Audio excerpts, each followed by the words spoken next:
Alright, Pretender here, back with another Honkai Star video, and today I'm here with my final impressions of Feixiao. So her banner literally just has about 3 days left until she does leave, and then Linksha does come out for the second half of 2.5. And I have a lot to say because I've practically been using no other DPS but her, unless it's obviously needed for an update. So we're gonna be talking about it. Before I get into the video, drop a like, drop a sub, hit the bell icon for more videos like this, or you'll lose your next 50-50 and maybe even your next 75-25. Let's get into it. So let's first start off with the build up, again going off the first impression video I had. So we did have Feixiao obviously posted and we saw the stuff she was gonna do. She was unfortunately a character that was doomed posted to hell because she is a single target character, which is just stupid and just the nature of a lot of people. So I just had to go ahead and ignore that and assume that her kit is going to be super fun because I read it and I thought it was really good. I thought she was gonna be super fun, she was gonna be super good. And then seeing some gameplay and such, it was looking to be really good for her. I had seen mixed opinions because some wouldn't be hitting that hard and some were hitting for crazy.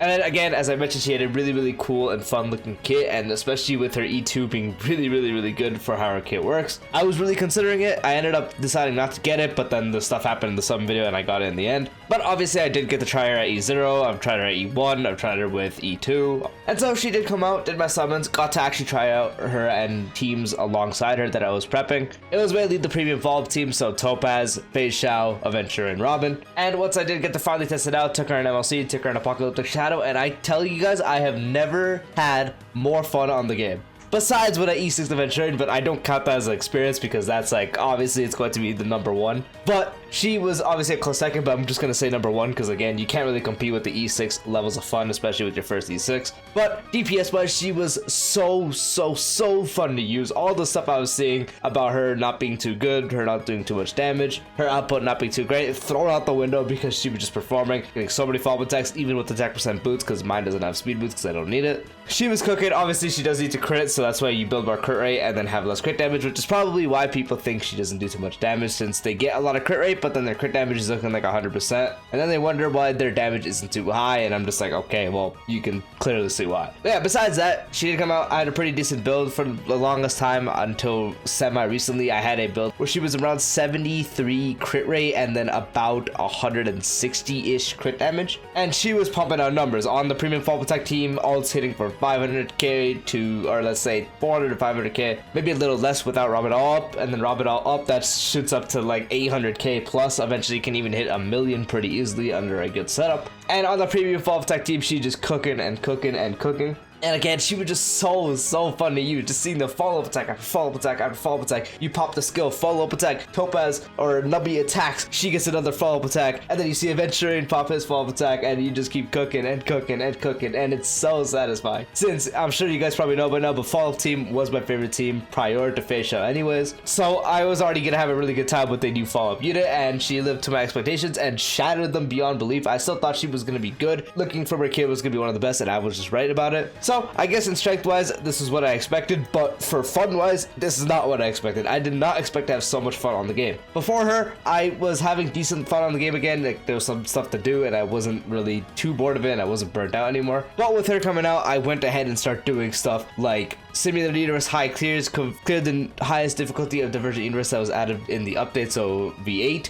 And I, if you guys don't know, don't do Simulated Universe stuff because I think the time to reward ratio is horrible, and Simulated Universe gets really boring really quick. But Feixiao was just so fun, so running her on a team, on the follow-up team, and just destroying everything, especially with how broken the buffs are for her, is just, it was so satisfying. And so she single-handedly made me go to these events that I really didn't want to do, or I shouldn't say events, but Simulated Universe stuff that I don't want to do. And I'm not usually one that will replay MOC and all that kind of stuff outside of recording background footage because, you know, why would I? But I have literally gone into MOC, Apocalyptic Shadow, even Pure Fiction multiple times with Feixiao because I just want to use her more and more because she's that much fun. So at E0, practically everything I expected as well. She cooks. She really does not need the E1 or E2. The E1 is a really nice damage increase, and the E2 gives her a lot more output thanks to more ults. But at E0, she still just performs so fine, getting out really well, especially with the follow-up characters, and especially since she has a free teammate being March. She and Feixiao having really good synergy thanks to the fact that March can get a bunch of attacks with follow-up attacks, have a lot of output, build their charges. Or if you're using someone like Topaz, I've used both of them with there at E0, and both of them just cook really, really well. Able to get ults really easily. Then at E1, it's the same thing, but just more damage because you have the original damage increase. So bigger numbers, very satisfying to see. Don't really have to talk about too much about that because again, it's just a damage increase. And then with E2, oh my god, the amount of output you can get thanks to E2 is just insane. Because now when you have anyone on the team do a follow-up attack, especially with Topaz, since practically everything she does is considered a follow-up attack and how often Numby attacks, you just gain a whole charge and a whole charge and a whole charge, and it's so easy to cycle through your ultimate or build up to just do ult twice and then get back to it pretty quickly. It's so easy on a follow-up team. So E0, again, practically a perfect character. At E1, just more damage cooks, and then E2, it's just absolutely unreal. And honestly, I haven't only tried her just in the premium follow-up attack team, obviously. I've tried her with other wonky teams, like actually semi-recently, I tried her with her,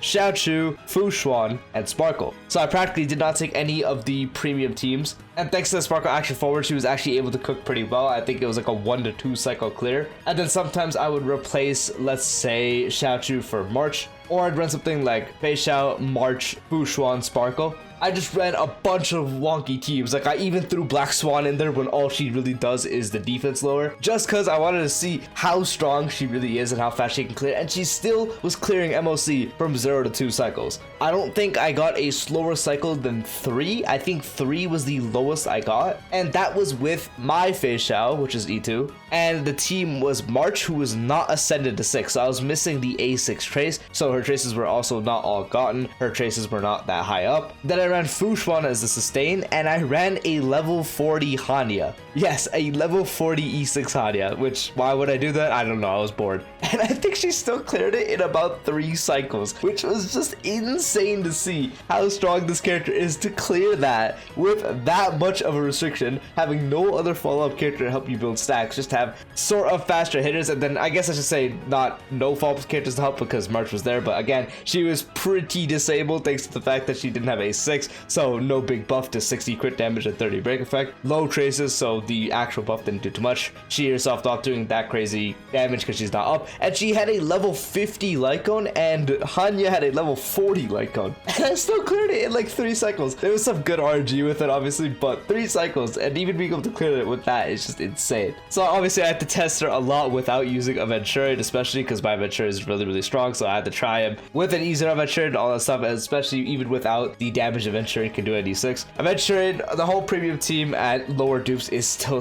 so good. Robin E0, Aventurine E0, Topaz E0, Feixiao E0. It's just everything you can really do that is considered more optimal is really good working together. I did get my Mose to a usable point, and I use him with Feixiao, but honestly, I don't really like Mose as a character or just anything about him, so I really didn't use him too much, but I did got to see the potential he has with Feixiao, and his potential is also really good, especially if you do have the E2 or higher, because a well-built Mose can do some decent damage, or if you have ratios like Lycone, then the damage becomes really solid. But honestly, I'd much rather use March thanks to the buffing capabilities and also actually being able to give you skill points, while Mo just kind of disappears from the action bar, so you can't really do that. And then obviously Topaz being the best one out of the 3. So practically always I've actually used her. It's just been so fun on these jank teams, on the optimal premium fall attack teams, on these very restricted teams with low level units, not even using a sustain that you want to use. So eventually Gallagher or Linksha is going to come out, because obviously I can't test her with Linksha yet because she's not out. And then trying with the obviously 3 trio that's the best pairing, so Topaz, March, Mose. Once again, Topaz easily the best one in my opinion because it's Topaz, we already know about this. March very good, very high frequency of attacks. Mose still good, but I definitely think he is the worst out of the 3. Not saying he's bad just because he's the worst out of the 3, and probably not even by too much. That doesn't mean he's bad with her. I'm still saying he's really good with her. I'm just saying I think I'd much rather take March or especially Topaz on top of all of them. So yeah, practically no matter any team I was taking, she would just cook. Again, with all the jank teams I mentioned, with the restricted teams I mentioned, with the premium and optimal teams, she practically did not disappoint a single time. And again, it's actually been so much fun. This update has been so much fun despite really not doing anything, because in content there hasn't really been much content. We had the Trailblaze quest, but that was practically it. The events were really short. Actually, I should say that Luca event was pretty cool, but didn't really get to use Feixiao specifically really too much there. But with the lack of content to use her on and just kind of just repeating these modes,